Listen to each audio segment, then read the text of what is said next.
달 5월입니다. 여러분, 왜 이 5월을 가정의 달 이렇게 이름을 붙였을까요? 저도 좀 궁금하더라고요. 그래서 제가 좀 찾아봤습니다. 자료를 찾아보니까 우리나라는 가정의 중요성을 인식을 하고 건강한 가정을 위한 적극적인 참여 분위기를 만들기 위해서 바로 이 5월을 가정의 달로 지정을 했다. 그렇게 자료가 기록이 되어 있더라고요. 주요 기념일도 다양합니다. 먼저 5월 첫날 1일은 근로자의 날, 이전에는 노동절이라 그랬는데 근로자의 날로부터 시작을 해서 5일은 어린이날, 그리고 8일은 어버이날, 그래서 이 가정과 매우 밀접한 연관이 있는 기념일입니다. 잘 알려지지는 않았지만 여러분 11일, 5월 11일은 입양의 날입니다. 그리고 12일은 국제 간호사의 날, 그리고 15일은 스승의 날, 그리고 21일은 무슨 날입니까? 둘이 하나가 된다 이러면서 부부의 날 이렇게 정해져 있고, 그리고 5월은 청소년 기본법이 규정한 청소년의 달이기도 합니다. 이처럼 가정에 관련된 기념일이 5월에 집중되어 있기 때문에 바로 가정의 달이라고 하는 것입니다. 그렇다면 여러분, 이 가정이란 어떤 곳입니까? 누군가가 가정을 이렇게 정의를 했습니다. 가정은 고달픈 인생의 안식처요, 모든 싸움이 자취를 감추는 곳이요, 사랑이 싹트는 곳이요, 큰 자가 작아지고 작은 자가 커지는 곳이다, 이렇게 말을 했습니다. 그렇습니다. 여러분, 이처럼 가정은 참된 이 행복이 있는 곳이기 때문에 가족이 안식할 수 있는 처소입니다. 심신의 그 피로를 풀 수 있고 또 휴식과 사랑이 있는 따뜻한 보금자리라고 할 수 있는 거죠. 그런데 오늘날 많은 가정들이 평안하지 못합니다. 한마디로 말하면 가정 위기의 시대라고 말을 할 수 있습니다. 부부 관계 갈등과 단절로 인해서 가정을 포기 내지는 가정 해체 현상이 늘어가고 있습니다. 부모와 자녀 간의 대립과 충돌을 일으키면서 급기야 사회 문제로까지 확대가 되고 있는 현실입니다. 여러분, 정신위생이라는 학문의 분야를 들어보셨습니까? 정신위생. 정신위생이라는 이 분야는 한 개인의 정신건강, 심리 상태를 연구하는데, 정신적으로 건강한 사람은 자기의 존재를 올바르게 이해하고 올바르게 판단을 하고 그가 속한 가정이나 사회에서 자기 책임을 다하는 사람을 말하는 것입니다. 그러면 이 하나님과의 그 관계에서 건강하다 하는 것은 무엇을 의미하는 것일까요? 그것은 하나님이 어떤 분이신가 하는 것을 잘 알고 또 자신이 어떤 존재인가 하는 것을 알고 하나님 앞에서 가정과 교회와 사회에서 책임적인 존재로 살아가는 것을 의미합니다. 여러분, 사도 바울 선생님이 제3차 선교 여행 기간 이 에베소에서 머물 때가 있었는데, 이 에베소에서 머문 기간이 약 3년 넘짓, 그러니까 3년 6개월 정도 있었을 때 고린도 교회 성도들이 그를 찾아왔습니다. 그들은 바울에게 고린도 교회 소식을 전했을 뿐만 아니라 고린도 교회 성도들이 신앙생활하며 궁금해하는 그런 질문들도 함께 가지고 왔습니다. 예를 들면 이런 질문들입니다. 우상에게 바친 제물을 먹어도 되는가? 공적 예배 때 머리에 수건을 써야 하는가? 부활의 문제는 어떻게 다루어야만 하는가? 이런 문제 등입니다. 이런 질문들을 고린도 교회가 편지로 써서 사람들을 통해서 사도 바울에게 전달해 준 겁니다. 그래서 사도 바울은 고린도전서를 쓰면서 그들이 바울 자신에게 보낸 질문들에 대한 대답도 함께 적었습니다. 그 질문 가운데 하나가 바로 성도의 결혼에 관련된 문제였습니다. 먼저 당시에 고린도 교회 성도들이 왜 이 결혼이라는 주제에 그렇게 관심이 많았는지 그 배경에 대해서 알아보는 것이 도움이 먼저 될 겁니다.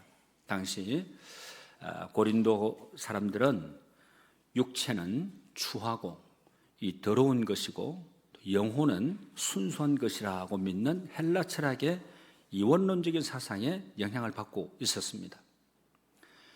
육체는 악하고 영혼은 선하다 하는 이런 사상은 성경의 가르침과는 전혀 다른 잘못된 믿음을 가지고 있었던 거죠. 그러다 보니 교회 안에는 양극단이 일어나게 되었습니다. 한쪽은 일명 이 쾌락파, 육체를 어떻게 사용해도 상관없고 인간의 본능과 육적인 정욕을 만족시키며 사는 것이 결코 나쁜 것이 아니다 하는 이런 잘못된 믿음을 가진 사람들입니다. 그래서 이러한 자들은 음행과 방탕을 일삼을 뿐만 아니라 더 나아가 결혼과 이혼도 거리낌 없이 했습니다. 그리고 또 다른 이 한쪽의 극단은 일명 금욕파입니다. 금욕파. 육체는 악한 것이기 때문에 육체의 모든 본능과 욕망을 부정해야 된다 이렇게 생각을 했던 거죠. 그래서 이들은 금욕 생활을 추구하며 아예 결혼도 하지 않았습니다. 이처럼 한쪽에서는 육체를 가지고 극단적인 방탕한 성적 생활을 하고 있었고 다른 한쪽은 너무 극단적인 금욕 생활에 빠져서 결혼 제도마저 부정하고 말았습니다. 결국 고린도 교회는 결혼 문제를 어떻게 다루어야 하는 것인가 하는 것에 대한 상당한 혼란에 빠지게 되었고 이 문제에 대해서 바울에게 자문을 구하게 되었던 겁니다. 여러분, 그렇다면 이 결혼 문제에 대한 사도 바울의 입장은 무엇이었는지 우리가 함께 생각해 보면 좋겠습니다. 먼저 본문 1절 말씀을 보십시오. 너희가 쓴 문제에 대하여 말하면 남자가 여자를 가까이 아니함이 좋으나, 여기서 너희가 쓴 말에 대하여 하는 이 표현은 여러분이 편지에 써보낸 질문에 대해 내가 지금 말하겠습니다 하는 그런 뜻입니다. 그러니까 앞서 말씀드린 것처럼 사도 바울이 여기서 결혼 문제에 대해서 이야기하게 된 배경은 고린도 교회 성도들이 이 결혼이라는 주제에 대해서 어떻게 생각해야 하는지 이 편지를 통해서 사도 바울에게 물어보았기 때문입니다. 그리고 사도 바울은 이에 대해서 다음과 같이 말을 했습니다. 1절 후반부를 보십시오. 남자가 여자를 가까이 아니함이 좋으나. 여기에는 바울의 생각이 좀 담겨져 있습니다. 다시 말하면 남녀가 독신으로 지내는 것이 좋다 하는 것이 더 유익하다는 겁니다. 이 말씀을 들으면서 진지해지는 분들이 아마 계실 겁니다. 그래서 이미 결혼한 분들은 그럼 나는 잘못된 결혼 생활을 하고 있는 건가? 이렇게 생각하시는 분들도 있을 겁니다. 하지만 염려하거나 걱정하지 마십시오. 오늘 말씀을 끝까지 들으시면 오늘 본문의 말씀은 그런 의미이구나 이렇게 여러분 아마 또 깨달을 수 있으실 겁니다.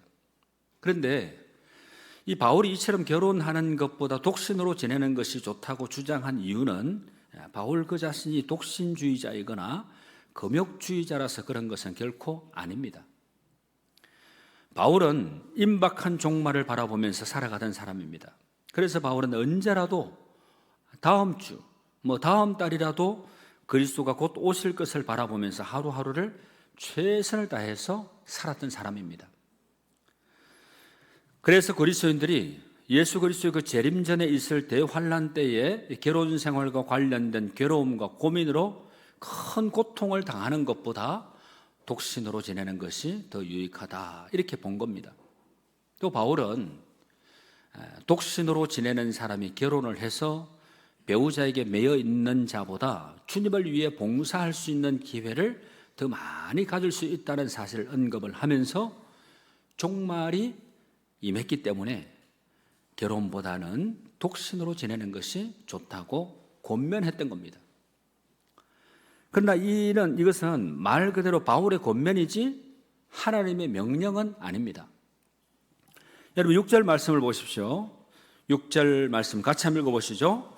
그러나 내가 이 말을 함은 허락이요 명령은 아니니라. 결혼한다고 해서 하나님의 말씀을 어기는 것이 아니고 또 독신으로 있는다고 해서 더 영적으로 뛰어난 사람이 되는 것도 결코 아닙니다. 바울은 자신과 같은 독신 생활을 권장을 하고는 있기는 하지만 자신이 독신주의를 고집하고 있는 것이 아니라는 것을 분명히 밝혔습니다. 또 각 사람마다 결혼을 할 것인가 결혼을 하지 말 것인가 하는 것의 여부는 독신과 결혼 둘 중에 자신에게 어떤 것이 더 신앙적으로 유익한가를 따라서 결정해야 되는 문제라는 것을 분명히 해두었습니다. 어떤 분들은 오늘 본문 1절을 잘못 해석을 해서 바울이 독신을 권면했으니까 결혼하는 것은 죄다 이렇게 주장을 하기도 합니다. 그러나 이것은 바울의 생각을 너무나도 오해한 거죠. 바울은 일부 금욕주의자들이 주장한 것처럼 독신으로 살아가는 것을 성적 순결의 기준으로 생각하지 않았습니다.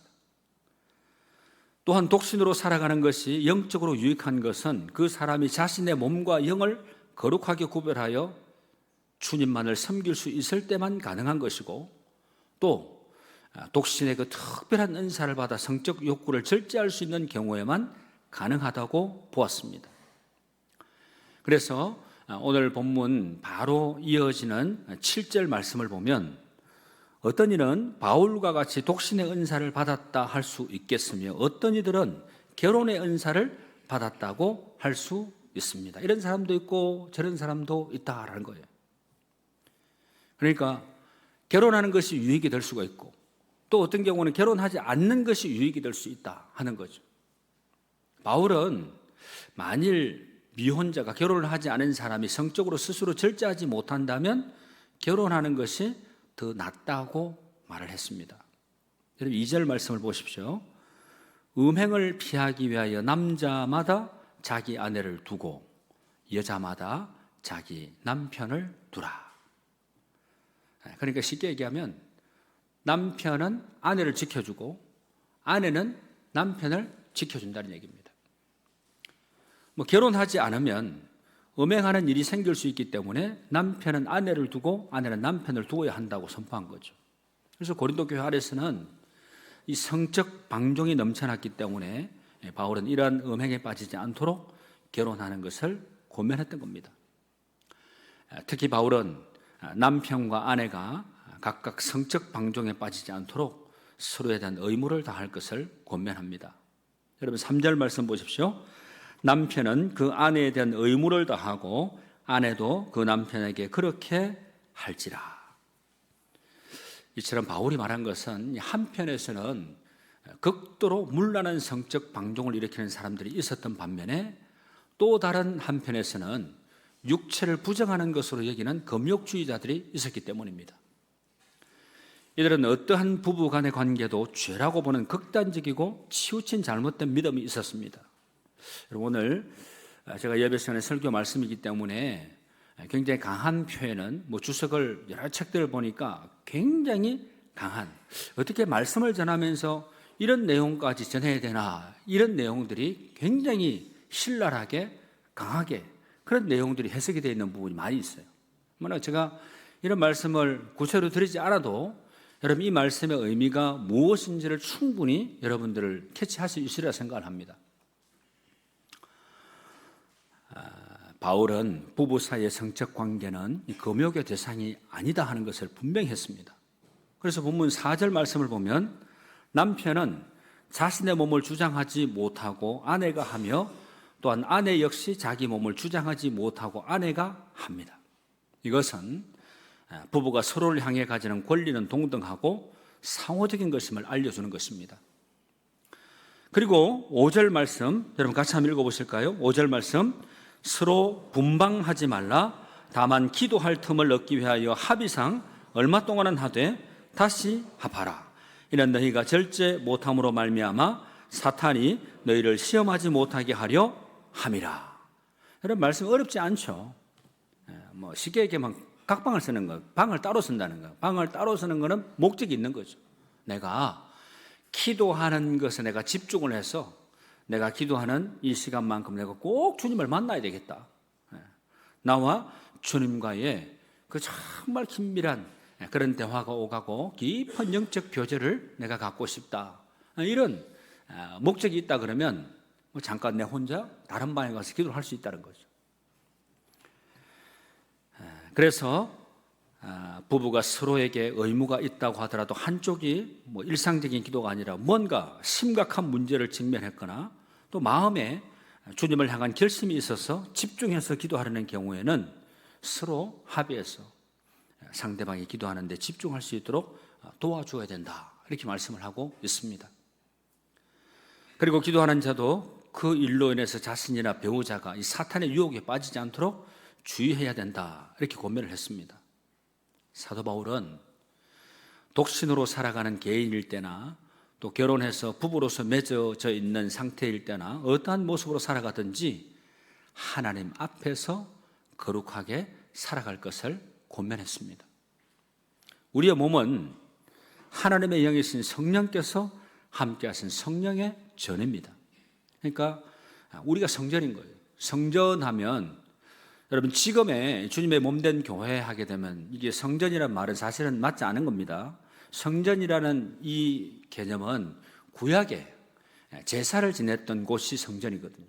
그런데 지금의 이 신앙 공동체, 이것은 뭐라고 얘기합니까? 교회라고 그러죠. 교회. 예배를 드리는 교회, 예배당이라고 얘기를 합니다. 우리 몸이 진정한 의미에서의 이 성전, 구약의 의미로 성전, 하나님 앞에 제사를 지르는 곳이다, 뭐 오늘날 이 교회 예배를 드리는 곳이다 그러면 진정한 의미의 교회는, 성전은 바로 우리의 몸이라는 겁니다. 거룩하신 하나님 앞에서 우리 개인의 삶과 가정이 거룩하게 세워져 있을 때 우리는 하나님을 위해서 온전히 쓰임받을 수가 있는 거죠. 바라기는 이와 같은 삶을 위해서 날마다 세상의 유혹과 시험으로부터 우리 개인의 몸과 가정을 지키며 거룩하게 살아가는 성도님들이 다 되시기를 축복합니다. 여러분, 오늘날 가정의 위기의 원인이 뭐라고 생각을 합니까? 여러분, 위기에 처한 가정들이 너무나 많죠. 참 안타까운 그런 뉴스들을 접할 때가 참 많이 있습니다. 그리고 멀리가 아니라 우리 가까운 이웃에서도 그러니까 불행한 가정을 참 많이 보게 되죠. 오늘날 가정의 위기의 원인은 첫째, 핵가족 시대의 영향 때문입니다. 옛날에는 어른들의 그 그늘에서 가정이 보호를 받았기 때문에 어떤 문제가 있어도 야, 이 문제 들고 가서 저 어른한테 우리가 좀 상의를 좀 해보자. 그러면 어르신, 이 문제를 어떻게 하면 좋을까요? 그러면 어르신이 한마디 쫙 해줍니다. 그러면 예, 알겠습니다. 죄송합니다. 저희들이 생각이 짧았습니다. 이러면서 그 어르신의 그 가르침을 받아들이는 거예요. 뭐 가정 문제만 그렇습니까? 교회도 마찬가지 아닙니까? 교회도 뭐 영적인 질서가 다 있고 먼저 된 분이 계시고 나중된 분이 계시고 하고 다 있을 겁니다. 내가 교회 몸담고 있다고 해서 영적인 신앙생활에 대해서 다 알고 있는 건 아니죠. 모르면 야, 먼저 된 분에게 가서 야, 이런 삶을 어떻게 살아야 됩니까? 이 문제를 어떻게 제가 바라봐야 되죠? 이제 이런 역할을 답을 해줄 수 있는, 도와줄 수 있는 분이 바나바라죠. 바나바. 우리 새 가족이 등록을 하게 되면 이런 바나바가 이렇게 정해지게 되죠. 바나바는 섬겨주고 도와주고 하는 그런 역할을 하는 겁니다. 이 바나바 역할을 해주는 사람도 있어야 되고 가르쳐주는 그런 사람이 있어야 되는데 이게 교회에서도 이제 무슨 얘기를 하게 되면 잔소리 듣는 것처럼 생각하는 거예요. 그러니까 마음이 불편하고 이렇게 하면서 말을 들으려고 하지 않고 그리고 듣는 것으로 기분 상해하고 이런 현상들이 일어나게 되면 이 교회는 이게 참 건강하게 세워지고 또 안정적으로 영적인 분위기가 잡혀주고 해야 되는데 그렇지 못한 경우를 보게 되는 경우도 있다라는 거죠. 여러분, 지금이 바로 이제 그런 때라고 생각을 하는데, 그리고 이제 또 두 번째는 또 어떤 문제가 있냐? 여성의 권익이 높아진 교육 수준, 그리고 사회활동, 경제적인 능력이 향상이 되었기 때문에 위기에, 이 파경에 이르게 되는 그런 원인 중에 하나가 되었다는 겁니다. 과거에는 여성들이 남편에게 순종을 했는데 지금은 능력이 있기 때문에 쉽게 남편에게서 벗어나게 됩니다. 뭐 더 이상 말씀을 드리지 않아도 여러분 다 동의할 수 있는 그런 이야기일 겁니다. 그리고 세 번째는 열린 문화 시대이기 때문에 그렇습니다. 문화가 열려 있다는 거예요. 요즘 인터넷에서 채팅을 하면 얼마든지 마음대로 사람들을 만날 수 있는 문이 열려 있습니다. 또 휴대폰 사용 때문에 개인적인 정보를 누구에게나 얻을 수 있는 시대입니다. 채팅을 하면서 이 가정의 이 파괴, 상당 부분을 차지하고 있는 거죠. 그리고 네 번째는 왜곡된 성문화입니다. TV나 이 매스컴 이것들 이런 것들 인터넷 등에서 우리는 잘못된 성에 대한 정보를 접하면서 살고 있습니다. 그래서 많은 이들이 거기에 빠져서 가정이 불행해진 경우를 참 많이 보게 됩니다. 우리는 경각심을 가지고 특별한 마음으로 이런 것들을 조심해야 되는 거죠. 여러분 혹시 이런 말 들어보셨습니까? 스와핑 들어보셨습니까? 이 스와핑 하는 이 말은 여러 커플이 서로의 파트너를 교환하고 같은 방 또는 별실에서 하는 집단 성행위, 그게 바로 스와핑입니다. 부부지간에 모임이 있습니다. 이 모임이 모임으로 끝을 내는 게 아닙니다. 성물난 행동으로 이어지는 모임입니다. 그러니 가정폐괴가 심각한 수준에 이르게 된 거죠. 그리고 다섯 번째는 소유의 개념에서 오는 대화의 부족 때문입니다. 결혼 전에는 매우 교양이 있고 지적인 남편이 결혼 이후에는 남편답지 못하게 무례하고 폭력을 행사하는 모습을 보이게 됩니다. 그래서 결국 불화가 생겨나게 되고 권태기가 오게 되어서 이혼의 사유가 되는 거죠. 왜냐하면 결혼하면 이제 내 사람이다 그러면서 방심하기 때문에 그렇습니다. 결코 방심하면 안 되는 거죠. 항상 존중해주고 조심스럽게 조신하게 이렇게 상대를 대해야 되는 겁니다. 가정, 교회 마찬가지입니다. 이 사회, 직장 다 마찬가지죠. 여러분 시대가 변했습니다. 내 사람이 없습니다. 그저 마음에 안 맞으면 떠나는 시대입니다.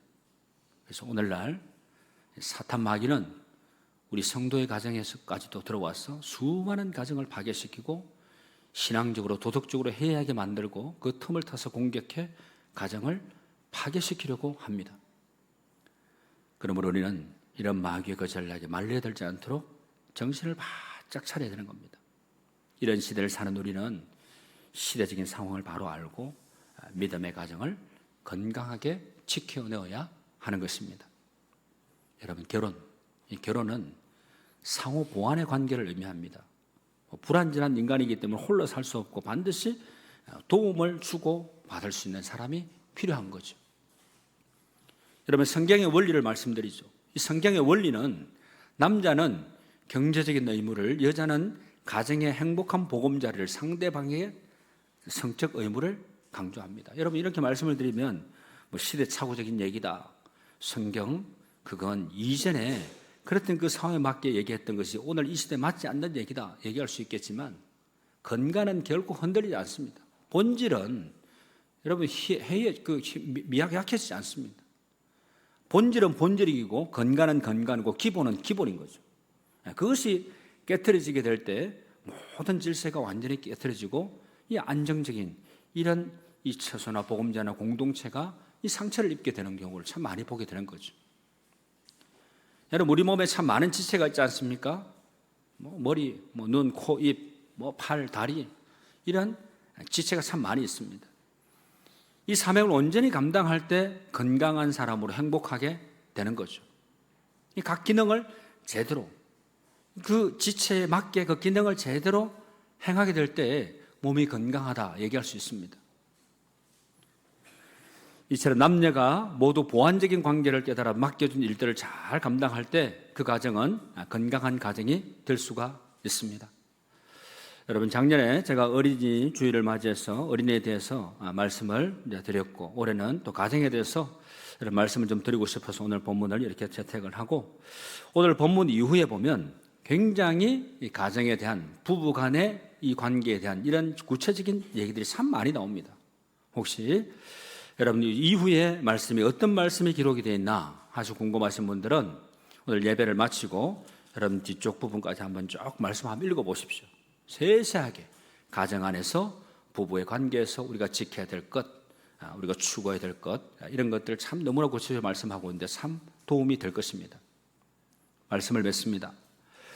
오늘 말씀을 통해서 이런 말이 생각이 나더라고요. 학문에는 뭐가 없다 그럽니까? 왕도가 없다. 이 말씀과 같이 결혼에는 왕도가 없다 하는 그런 깨달음이 오더라고요. 그러니까 결혼한다고 행복해지고 안 한다고 불행한 것도 아닙니다.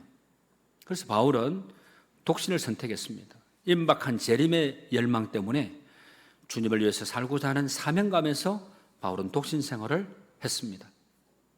그러나 독신은 특별한 사람들만이 취할 수 있습니다. 최소한 성욕을 통제할 수 있는 사람이어야만 합니다. 결혼은 하나님이 제정하신 거죠. 하나님은 아담과 하와의 결혼을 주선하시고 축복하셨습니다. 그래서 이 결혼의 결과는 불행이 아니라 축복인 거죠. 중요한 것은 결혼을 축복으로 만드는 것도 이 부부의 책임이고 불행하게 만드는 것도 부부의 책임이라는 겁니다. 오늘 결혼식을 마치고 신혼여행을 갔다가 와서 오늘 예배에 함께 드리고 있는 이 신혼부부가 지금 앉아있는 것이 눈에 들어오는데, 여러분 결혼 전에 제가 그 부모님과 함께 나눔 방에서 결혼에 대한 제가 얘기를 좀 많이 했습니다. 한 30분 이상 한 것 같습니다. 얘기를 했는데 구체적인 것을 제가 말씀을 드리기도 했고 한데요. 성경적인 가르침, 하나님의 섭리와 뜻에 건강을 해서 말씀을 드리기도 했고, 제가 결혼을 해서 가정생활을 해보니까 또 성경에 건강한 또 제 생각이 있지 않겠습니까? 그래서 이제 그런 얘기들을 참 많이 나누고 그랬는데, 결혼이라는 거 그냥 내가 그 정년의 나이가 되어서 내가 결혼을 그냥 하게 되었다, 때가 되었으니까 하게 되었다, 이게 아니라 하나님의 섭리 가운데 하나님의 계획 가운데 이루어지게 되었고, 믿음의 가정 안에서 하나님은 우리 부부를 통해서 이루시고자 하는 놀라운 일들이 분명히 있다 하는 그것을 꼭 깨달아야 되는 겁니다. 그리고 가정이 무너지게 되면 다 무너져 버릴 수 있는 거죠. 그래서 가정이 끝까지 지켜져야 되는데, 지킬 수 있는 길은 뭐냐? 하나님이 우리 가정을 다스려 주셔야 되고, 그리고 실질적으로 부부는 기다려줘야 됩니다. 그리고 다른 것에 대해서 지적을 하거나 계속 윽박지르거나 그러면 주눅이 들게 되죠. 열등의식에 사로잡히게 되고 자존감이 스스로 무너지게 되어 있습니다.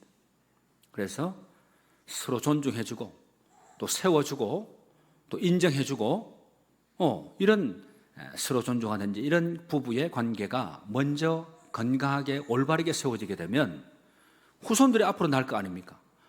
너무 잘하는 거예요. 우리 소현이가 항상 부모님하고 같이 예배 드리러 와요. 오는데 이 자녀도 고스란히 어렸을 때부터 예배를 머리로 지식으로 가르침을 받는 게 아니라 몸으로 체득을 하는 거거든요. 이게 평생 가는 거죠. 그래서 이 가정의 그 평안, 가정의 행복을 위해서는 부부가 먼저 가장 기본적으로 건강하게 세워져야 된다 하는 것을 여러분 꼭 기억하실 수 있게 되길 바라고, 이미 결혼하셔서 가정을 이루신 분들도 다시 한번 경각심을 가지고 다시 한번 내 가정을 또 새롭게 세우는 그런 기회가 될 수 있게 되기를 바라고, 자녀들이 앞으로 결혼을 앞두고 있는 가정이 있다면 분명하게 여러분 이 지침이나 성경적인 가르침을 꼭 바로 세울 수 있게 되길 바랍니다. 그리고 여러분 오늘날 이 결혼을 하게 될 때 결혼 순서가 많이 생략이 되죠. 꼭 여러분들 영적인 것은 영적으로 이렇게 가르침을 받고 영적으로 행하는 것이 중요합니다. 오늘 제가 이 말씀을 전하면서 꼭 말씀을 드리고 싶었습니다. 많은 분들이 예배드리고 있는 중에 하나님의 말씀에 준하는 말씀을 드리고 싶었습니다. 결혼을 하실 때 목사님, 우리 아이가 결혼을 합니다. 청첩장 건네고 그걸 끝내지 마시고 목사님 좋은 말씀 좀 해주세요. 결혼 전이 상당히 중요하더라고요. 결혼 전에 목사님이 성경 말씀에 건강한 영적 교훈을 먼저 말씀을 드리고, 또 여러분 오늘날 순서가 많이 생략되었다 그랬는데 주례를 안 하는 경우가 참 많이 있어요. 주례를 꼭 하세요. 꼭 하십시오. 주례를 꼭 하시고 성경에 하나님이 우리의 부부를 어떻게 보시는지, 그리고 가정을 누가 세우셨는지, 이 부부는 어떻게 하나님 앞에서 정말 올바르게 세워져야 되는지 이 말씀을 통해서 받고 삶을 시작하는 거 너무나 중요하지 않겠습니까? 여러분 바울은 실질적인 문제고 인생의 근본 문제를 구체적으로 다루고 있습니다. 결혼의 형식보다 내용이 중요하다는 말입니다. 그러니까 형식이나 관습에 얽매여서 억지로 하는 형식적인 결혼보다는 독신이 좋고, 독신 또한 외식하기 위해서가 아니라 절제할 은사가 주어진 자들에게 허락된 특별한 하나님의 선물이라는 것입니다. 그리고 결혼하느냐 독신으로 사느냐, 그 목적은 어느 것이 하나님의 영광에 부합될 것인가 하는 것에 두라는 것입니다. 각자의 양심에 따라 모든 것이 하나님의 영광을 위해 하시기를 우리 주님의 이름으로 축원합니다. 기도드리겠습니다. 하나님 아버지, 오늘 우리는 얼마나 주님이 실제적으로 우리의 삶을 헤아려 주시는지를 잘 알고 주의 말씀 따라 믿음의 삶을 충실히 살아가게 하여 주시옵소서. 우리의 가정을 지키시고 또 상처받은 이웃들을 치유하며 하나님의 영광을 위해 드려지는 우리의 가정들이 되도록 주님 도와 주시옵소서. 이 말씀 안에 우리의 소망이 있고 말씀 안에 우리의 지혜가 있고 말씀 안에 우리의 길이 있음을 언제나 발견하고 깨닫게 하여 주시옵소서. 예수님의 이름으로 기도하옵나이다. 아멘.